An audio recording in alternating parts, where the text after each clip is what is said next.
We didn't want this war. We didn't start this war. We didn't even expect this war. But it is a war that we have to win, that Hamas declared on us.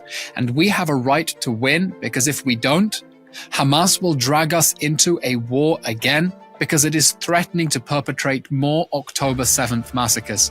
There is no one in the world right now who wants this war to end more than the Israeli people. Welcome to the season finale of Inspiration for the Nation, and who better than the most eloquent voice out of Israel, Eylon Levy, to come and speak on the program, to share what he's seen a little behind the scenes and how he is fighting the most terrible, hateful, vile people on this planet.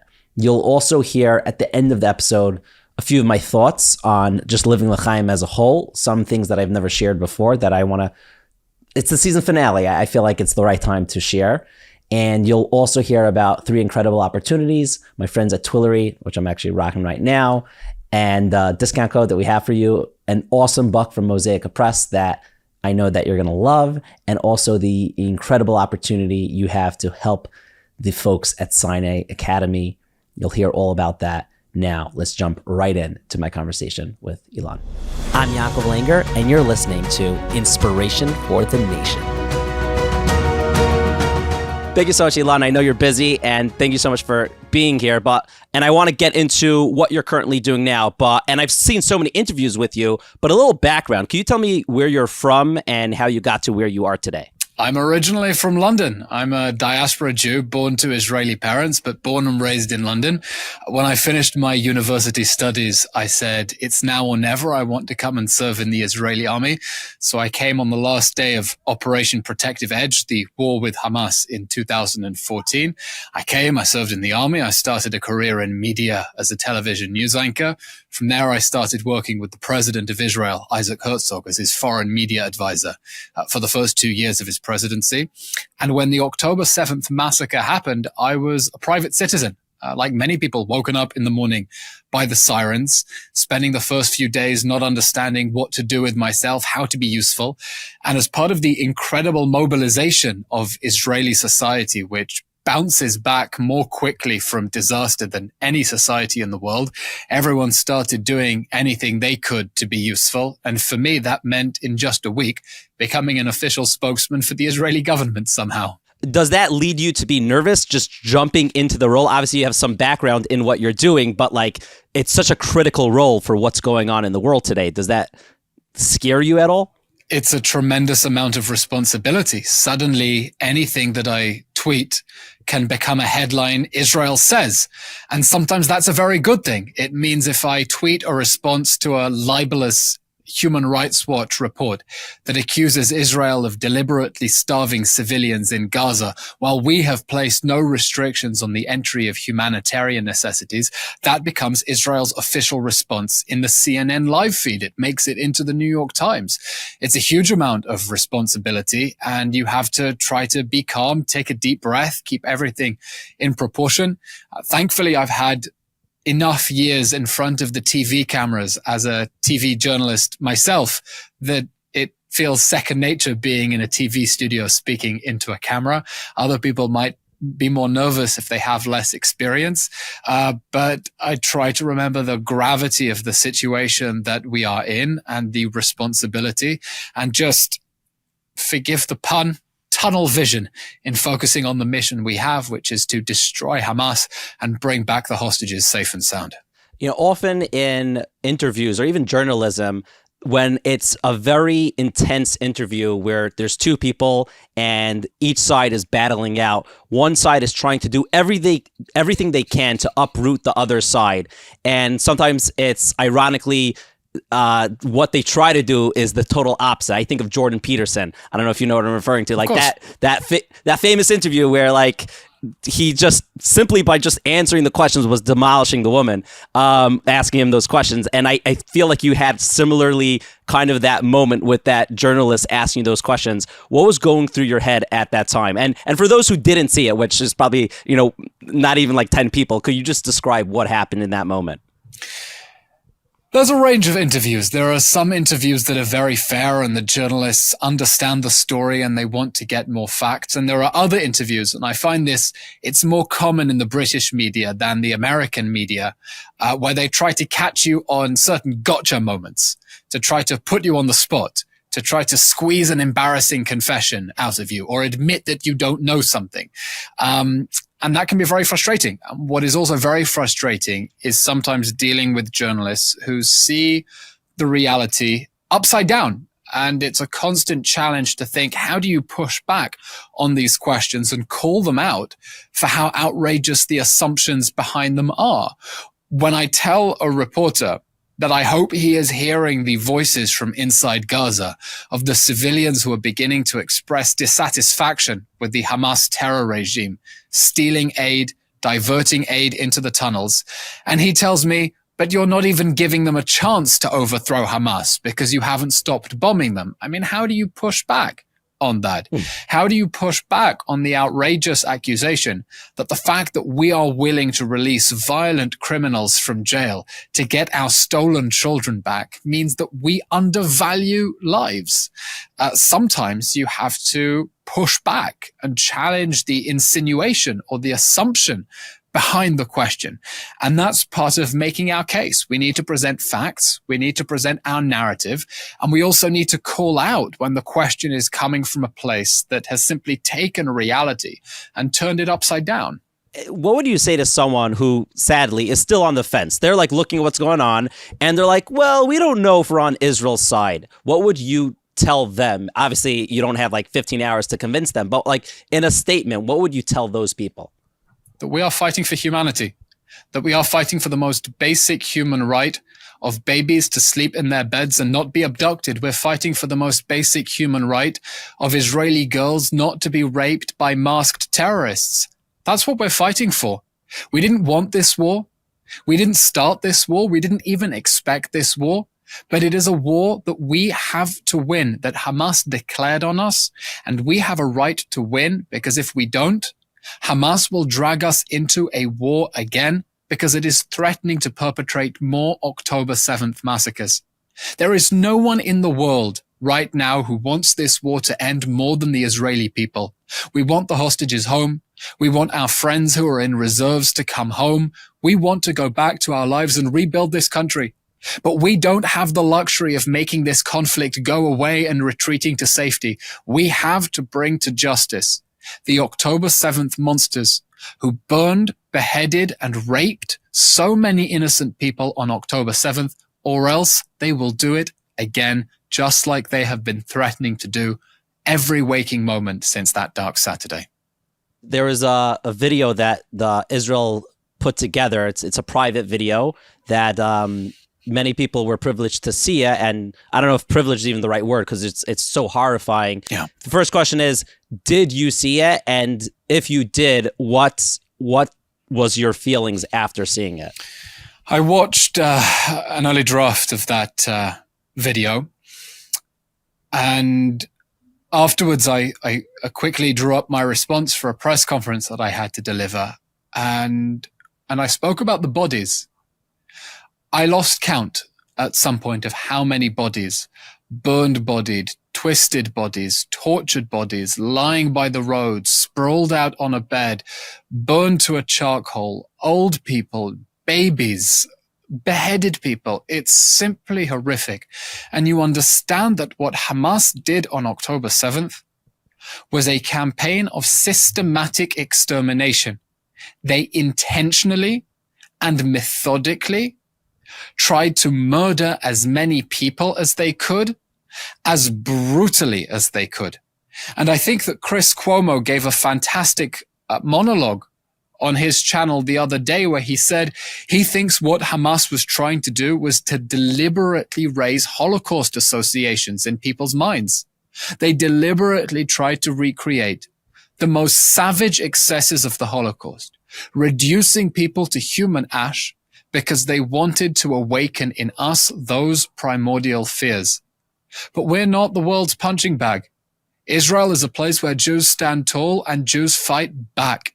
And that is exactly what we're going to do. And I'm reminded of that scene from the new biopic of Golda Meir, played by Helen Mirren, where she's on the phone with Henry Kissinger and he's putting pressure on her. And she tells him the story of how she used to hide and her family used to hide from the pogroms in Russia. And before ending the conversation, she tells him angrily, "I'm not that little girl hiding in the closet." We're not that little girl hiding anymore. When genocidal monsters want to murder our children, behead them, burn them, rape them, we fight back. And we're committed to the state of Israel's sacred pledge that has guided us ever since we reclaimed our sovereignty in our ancient land out of the ashes of the Holocaust. The state of Israel will go to the ends of the earth to bring our people home to safety and to bring their tormentors to justice. We will be right back to my conversation with me and Eylon. But first, let me tell you about my friends at Mosaic Press. You've heard me talk about them and how it's transformed personally my Shabbosim, because who like me has time to, I'm like watching the whole week. When do I read? So I read on Shabbos. Shout out to David Beshefkin over there. And I picked up a lot of their books, and it's just been making my Shabbos, my wife's Shabbos, even my kids' Shabbosim, so beautiful, so nice. And it's really, we live in the busiest time, and to go ahead and be able to pick up something that connects us back to the past, but also gives us tools to live a better life now, it's just beautiful. And that's exactly why the breathtaking panorama, first off, if you're watching this, you will see the gorgeous cover. I 100% judge books by its covers, and Mosaic Press, you hit it out of the park again, this time with the cover. It is by Rabbi Yonah Sklar, and it's giving you this very unique view of Yetzias Mitzrayim leaving Egypt, which is coming up in the Parshos. And more than just telling you over the story in the unique way, I love how this book has been so practical. It gives you actual advice about relationships, how you could have a better marriage, all from that story that happened when we left Mitzrayim, and how to raise children. And I love how it blended family, faith, and freedom. It's just something that, like, how do you make that practical? Well, Rabbi Yonah does that. If you haven't yet, go pick up this book in your local Sfarim stores. If you go to mosaicpress.com, you will get 18% off with code word L'chaim. So go ahead. If you know someone in your life that would appreciate this book, buy it for a gift. It's cool. It's cool now to buy books as gifts. And maybe we'll trademark that. Actually, I don't want to trademark it. I want you all to use that as much as possible. Now back to my conversation with Eylon. I recently interviewed Rabbi Yisrael Meir Lau, the former chief rabbi, and a Holocaust survivor. And I asked him the question or maybe it was my partner who was with me, Shlomi Zines, the question on everyone's mind, as a Holocaust survivor, how would you compare what happened on October 7th to the Holocaust? So he first said that obviously any tragedy is like incomparable. It's every tragedy within itself is so terrible. But he said a very big distinction is when the Holocaust occurred, he's like, I didn't have an Israeli army. We had the Jews. We didn't have a way to defend ourselves. And now that we do, there's never going to be something to stop us. We have our home, and we're going to defend it. And we have the people who will defend it. We don't want to be in this position, but no matter what, we're never going to back down. There are huge differences, of course. The scale, the fact that whereas the Nazis tried to hide their atrocities, Hamas filmed it and distributed the footage because it was proud of it. The fact that we have a state and an army and we can defend ourselves and we can go after the people who come to kill us. But there are also similarities. This was a massacre conducted with Nazi-like cruelty and Nazi-like efficiency, because 1,200 people murdered over half a day, times that by the length of the Second World War, you reach 6 million. And in the service of a Nazi-like ideology that seeks the violent murder of every Jew in the world. And I want to share with you one of the more disturbing thoughts that I had after 10/7, when we heard the horrific testimonies coming out of how Hamas brutally tortured people to death and then mutilated and disposed of their bodies.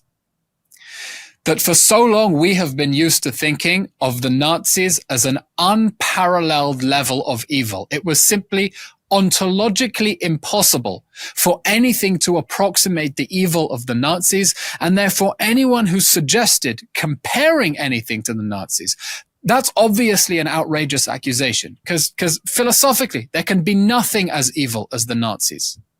And on October 7th, on 10/7, we woke up to an evil on a par with the Nazis. And the only difference is the means.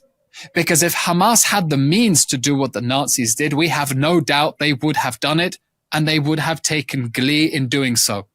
So how do we as the Jewish people continue now in a world in which the Nazis are no longer the ultimate symbol of evil? Because they have met their match in the Hamas death squads that burned, beheaded, tortured, mutilated, and raped 1,200 Israelis on October 7th. For people not in Israel now, and they're only, I guess, seeing what's going on through podcasts, videos, the news, X, social media, how would you describe the unity about the Jewish people in the land of Israel right now? The sudden shift we had on October 7th was incredible and will be written about in the history books. Israel had spent the last few years of deep political and domestic turmoil, back-to-back elections, constant infighting, a year of the largest protest this country had ever seen. People were bandying the word civil war in the air, wondering how we could live with each other. The political debate had poisoned the atmosphere. And on October 7th, everyone dropped everything and said, we have one mission now, to bring back the hostages and destroy Hamas. 2 missions, but it's the same mission. Everyone dropped everything. We put our Jewish wars to one side and we came together under one banner towards victory. And that is something that unites this country from left and right. Even the most dovish members of Israeli society, among the Zionist majority, of course, say that this war must end with the end of Hamas, that there is no future for Israel living next to the Hamas terror regime. And so we have an incredible moment of unity where people simply dropped everything and did everything they could do to support the war effort, baking spaghetti for soldiers and wrapping toothpaste and socks to deliver to the front and donating money to the survivors from the kibbutzim. And I found myself here as a government spokesman, as part of the same mobilization of civil society. And I'm proud to be a member of a society that at the moment of truth, after such historic polarization, dropped everything and came together. And it is so not obvious when you think about it from a Jewish perspective, from a perspective of Jewish history. We haven't done that in the past. During the Jewish March of Folly, as the author Amos Asael calls it, there have been so many points in our nation's history when we continued fighting each other even as the enemy was at the gates. Most famously, in ancient Jerusalem when the Romans besieged Jerusalem and the civil war didn't stop inside. And we have bucked that historical trend now, that at the moment of truth, we dropped everything and we came together to face the common enemy that wants us all dead. And I'm so proud to belong to this resilient nation that bounces back in such an incredible, awe-inspiring way. That's really beautiful. Coming along with being the spokesman is a lot of people looking to hear what you have to say, and that comes with a lot of haters. How do you deal with the hate mail and I'm sure the death threats and all the negativity and just horribleness aimed at you? We'll do a mean tweets TikTok video at some point soon. Okay. Try to brush it off. Look, there's an intense amount of hatred for Jews and for anyone who speaks up for Jews and speaks up for Israel. And the world would be a pretty lonely place if I were just declaring war on the world. But I have behind me an incredible nation, the people in Israel, Jews around the diaspora, non-Jewish supporters from around the world who send me messages on Instagram and Twitter, messages of support, who understand why we are fighting and understand why we have to win. And that gives me moral encouragement because people are constantly pushing me and saying, keep going, keep going, keep going. We know that we are right. We know that history and morality and law and justice are all on our side, and we have to keep plowing ahead. And as for the people who hate us, well, if they start carrying my face on posters through London, as I've seen, it means we're getting under their skin. And it means we're doing our job properly, because we fight back and we push back. And we do that in the kinetic war, and we do that in the information war as well. You come after us, and we are coming after you too. We'll be right back this week's episode, and coming up is my favorite moment from this entire interview. But first, let me tell you that this episode is in memory of Shimon David ben Yaakov Shleima, as well as Miriam Sarah Bas Yaakov Moshe. I have two quick messages to tell you. First off, what's been happening since October 7th has been affecting the world, mainly affecting Israel, but it's also affecting the Jews in America. There are so many Jewish kids that come from traditional homes or homes that maybe aren't as observant as you and I. And two things are happening. One thing that's happening is so many of them are saying, we are done with sending our kids to public school. We want to send them to a good place like Sinai Academy.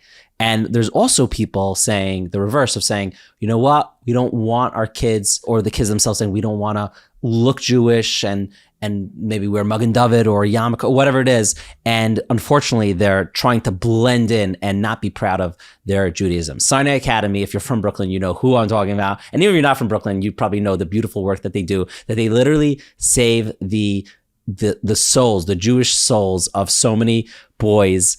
And they get a real sense of what it means to be part of the Orthodox community. And if you've seen like what happens, you don't just see a transformation right then and there. You see throughout their entire life. So many people that you know in your life probably could be they're a rabbi now, or they're a balabas, whatever they're doing in their life, they seamlessly just blended in and are proud Orthodox Jews. And that is done through the magic at Sinai Academy. And their whole goal is to save the Jewish boys of Klal Yisrael from assimilation.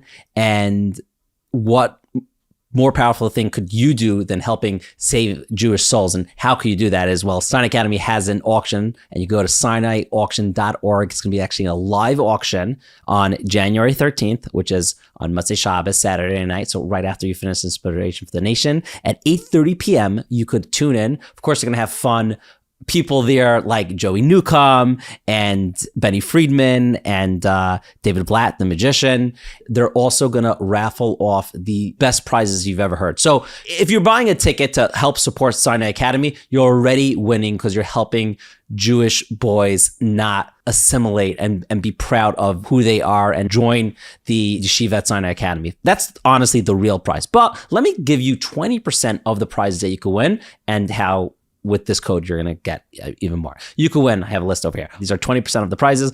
$100,000. You could win a 3-year Nissan car lease. You could win a spot at the Care Roundtable. You could win wigs. And when I say wigs, no, they're not raffling off one wig. They're raffling off multiple wigs. You could win tons of jewelry, trip to Orlando, trip to Israel, custom suits by Fino. Again, this is only 20% of the things that you could win. Go on to their website, sinaiauction.org, to see there. But if you are an Inspiration for the Nation listener, if you put in the code DOUBLE4, that's DOUBLE, number 4, double 4, you will double your chances. So if you buy 2 tickets, you're going to get basically 4 tickets, and any ticket that you put in is going to double. So why not use that code? It's a free code to use, so go ahead and use the code. Double 4 at Sinai Academy, and help the Jewish boys be proud of being Jews. And listen, even if you don't do Kiruv, here is your opportunity to be a part of that force that is doing Kiruv and bringing closer our brothers and sisters.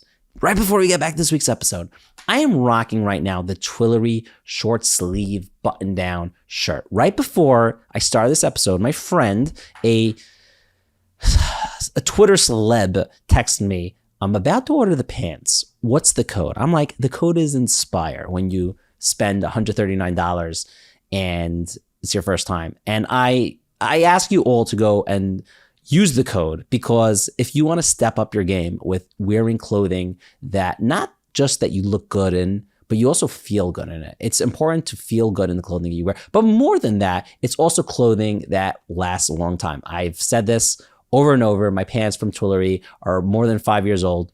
I wear them every day. I have to switch them more often. But I'm just so comfortable with them. I'm like, I just wore it yesterday. I'm going to wear it again today. And you've seen the Air suit. You've seen me talk about their suits. If it was up to me, I would just wear their short sleeve button down shirts that I'm wearing now. This is like a black version of it. They're so cozy and also like great access for tefillin. Also, it looks like I have muscles. I don't have muscles, but the shirt makes me look kind of like I do.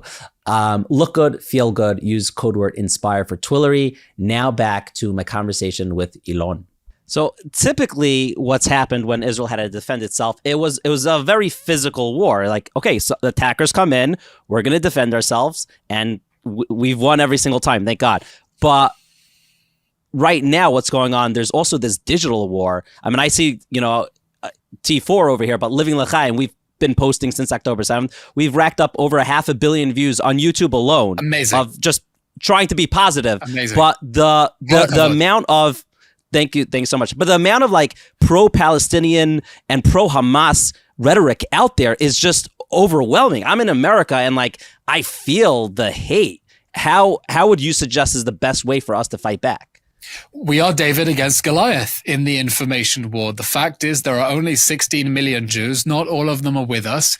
And so many more Arabs, so many more Muslims, so many more people who are automatically receptive to the Palestinians' message. We are outnumbered and outgunned in the information war. And that's why we have to fight back extra hard. We have to push back against the hate. We have to push back against the lies. And sometimes it feels like playing whack-a-mole, tack, tack, tack, tack, tack, tack, tack, trying to get rid of all the lies at the same time. And sometimes we are drowned out simply by numbers. It's important to remember that social media doesn't reflect the real world, however. It reflects a certain part of public opinion. And I saw an illuminating study by the pollster Frank Luntz that suggested that one of the best predictors of whether people are going to be pro-Hamas is whether they tweet every day. There is a direct correlation between being pro-Hamas and being an active social media user. And Twitter is not the real world. And despite all the hate we get on social media, I know that when I go into an interview, I'm not speaking to the Twitter cesspit. I'm speaking to the ordinary people at home watching TV while they're doing the dishes and the kids are playing with their Lego or whatever, who would never allow their country to come under the savage and barbaric attack that we faced on October 7th, who would expect their country to go to the ends of the earth to bring back hostages and to bring those terrorists to justice. And we're talking to them and communicating our story, that all we want is the rights that every normal citizen in every normal country has. Nothing more and nothing less. We don't think it's a lot to demand, and we think that people understand it. I know you just have a few more minutes, but I want to ask you a few more questions. Is there a story that happened since October 7th that gives you chizuk, that inspires you? We've had so many stories of the atrocities of October 7th and victimhood, but also some incredible stories of heroism. Incredible stories of people who drove back and forth into the Nova massacre to try to rescue as many strangers as they could, of ordinary people in the first response teams of the kibbutzim who fought like lions despite sustaining the most horrific injuries. It was a moment that brought out the best heroism of our people. And that reminds us what we are fighting for as well. We are fighting for an incredible nation that in times of stress doesn't fall apart, that grows stronger. And I hope that we will emerge from this war stronger as well. And I mean that not only as Israeli society, the whole Jewish world, that this will be a moment that will remind us how much we are in the same boat. And, I don't remember chapter and verse from the Talmud, but you pinch one hand and the other hand feels it too. What happens in the US affects us, and what happens here affects you as well. And I hope after this war, we'll remember how much we need each other, how much we love each other, and how much we share not only a history, but also a common fate and a common destiny. You personally, let's assume that hopefully today. All the hostages are returned. We kill From your mouth Hamas. to God's ears. Yes, they're done, and everything's great. Where do you personally go from here? Like, if that would happen, like your life shifted so quickly in the past few months. People are asking me what will happen with me after the war, and my answer is I don't know how old I will be after the war. Oh man. We know this is going to take time. It is going to take time to demolish the terror state that Hamas has spent 16 years embedding under schools, homes, and hospitals in Gaza. And that's before we get onto the question of the Northern Front. At the moment, we are warning Hezbollah that if it drags us into a full-scale war, it will be making the mistake of a lifetime. And the consequences for Lebanon will be severe. And in the face of its systematic violations of UN Resolution 1701, unless there is an effective diplomatic solution, we will continue making preparations to repel the threat to our home front of hundreds of rockets that have fallen in northern Israel and whole communities that have been evacuated from the border because we can't take the risk of Hezbollah pulling off a 10-7 massacre along that border with Lebanon. And it takes two to tango, and we'll have to see what happens on the northern border.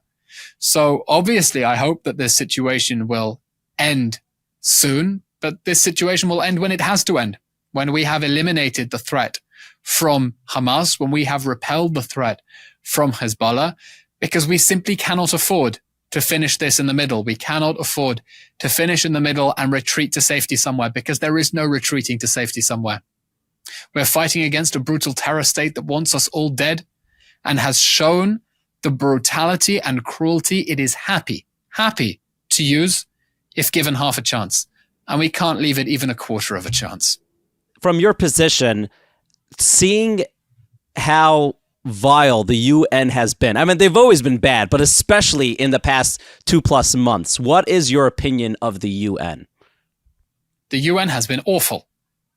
Its officials are covering up for the fact that they are covering up for Hamas. They are deflecting blame onto us to cover up the fact that not the Red Cross and not the World Health Organization and definitely not UNRWA, none of the other alphabet soup of UN agencies have condemned Hamas for waging war out of hospitals, for hijacking aid, and for perpetrating the brutal atrocities of October 7th. And in that way, they are, through their silence, deliberately, actively, or simply passively and by omission, complicit with Hamas's strategy of waging war against us, because they are poisoning minds around the world against us by covering up for the crimes that Hamas is perpetrating against us and at the expense of their own people. And we are demanding accountability because they've let us down. They've obviously let the Palestinian people down, but they're letting down the whole world when the World Health Organization can't condemn Hamas for holding a headquarters, a military headquarters in the basement of a hospital. The whole world is underserved by these organizations that have been hijacked by a radical agenda instead of doing their job of advancing international peace and security. And we are going on the offensive, demanding accountability and demanding answers. What do they plan to do to stop terrorists from exploiting the international community's goodwill ever again? We're going to continue fighting Hamas. We will do what it takes to bring down that terror state. And we think it's about time that they condemn Hamas for the crimes against humanity it is perpetrating against our people at the expense of their own people. Last question. Sadly, what's going on, we're still, unfortunately, in the thick of it. But, hopefully very soon this should end, I hope. But what's going to happen after, there's still so much trauma, and especially I'm just thinking of the children in Israel, the Jewish children around the world. There's so much trauma. What would you tell a child who's kind of been observing what's been going on? What would you tell them to help them go on and be strong in their life? One of the small mercies during this difficult time is I don't have children I need to shield from the news. It's a really big challenge for parents when the news is constantly in the background to try to keep the worst atrocities from their children and to keep them calm and to maintain a sense of normality for them. And it's important to surround them with as much love and support and guidance and a feeling of safety as possible, and to embrace them with love. Embrace them with love. Eylon, thank you so much for doing this, and keep up your holy work. We're looking at you. The world is looking at you, and we appreciate you. Thank you very much. Thank you. Thank you very much. Thank you so much for watching or listening to this week's episode. And I got to give a shout out to my friends at the Kiddush Club podcast. I know that they got Eylon because they did a great episode with him. Go and look at that. I'll link it in the show notes. But they have such a fun podcast. It is, to me, the most fun Jewish podcast out there, Kiddush Club. So thanks again for connecting me with Eylon. And yeah, go check them out if you for sure have heard of them. So go ahead and check them out if you haven't listened yet.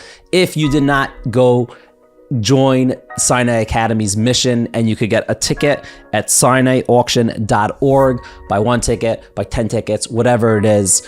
Hopefully you'll win the prize, but you'll get the ultimate prize of helping a Jewish neshama come back, learn Torah, and change their lives and the trajectory of their children forever. If you haven't yet gotten Twillory, go ahead, go to their website, twillory.com, use the promo code INSPIRE, $18 off. My friend yesterday, he's actually a celeb, I won't say who he is, was telling me, he's like, okay, behind closed doors, how are they? I'm thinking of getting their pants. I said, you could quote me on it, get the pants, and if you don't like them, I'll cover. So I'm not like a Gvir over here. I'm so confident that he will enjoy it.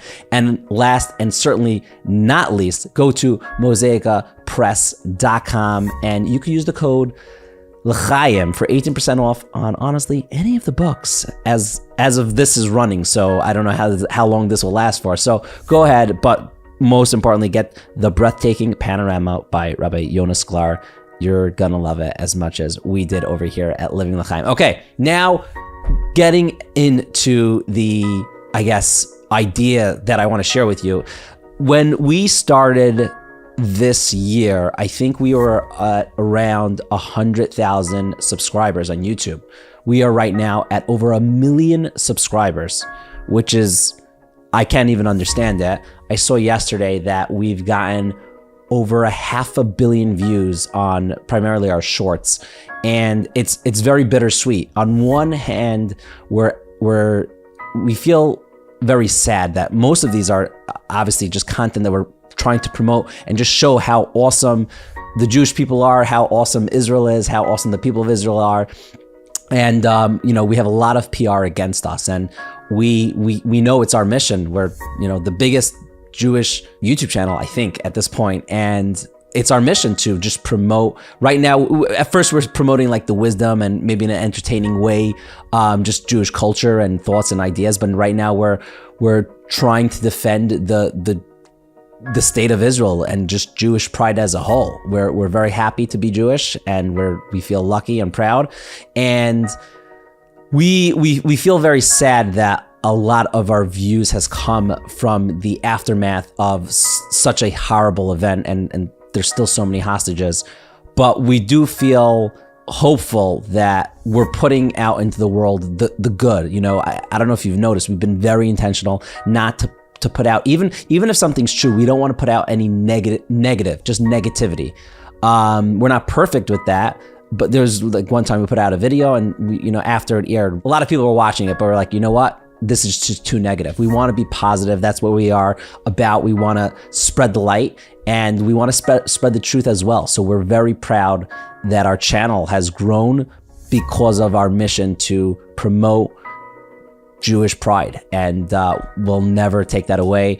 And we owe all of this to you. I mean, we thank you, Hashem, obviously, but people like you who watch our episodes, who hit the like button, by the way, hit like on this video, who comment. I mean, we've seen such incredible conversations come out just within the YouTube comments or Spotify comments, and obviously it helps promote the video, but also it helps give a dialogue. We've seen so many places that the dialogue is not fair, and I've personally seen on TikTok, like so many videos just get put into a jar that's labeled bad, and it will not get promoted to people. But thank God we at this, also big thank you to YouTube. We have so much opportunity to have more dialogue, more truthful dialogue. So every time you like a video that is not just doing us wonders, it's also helping the Jewish people and also the world. Like, we're just here to try to promote truth. And also, of course, if you leave comments and just continue the conversation, like, we're maybe the megaphone, but we're not the only people in the room, and there's so many great voices out there, and we will not stop. It's just the beginning for us. We have I'm going to a meeting after this, maybe 6 news shows as of next year. So if you haven't yet subscribe to our YouTube channel, share it with friends and family or your enemy. Show it to them, show them the truth. And thanks for coming on the ride with us. This is just the beginning. Remember, inspiration is everywhere. L'chaim. Living L'chaim.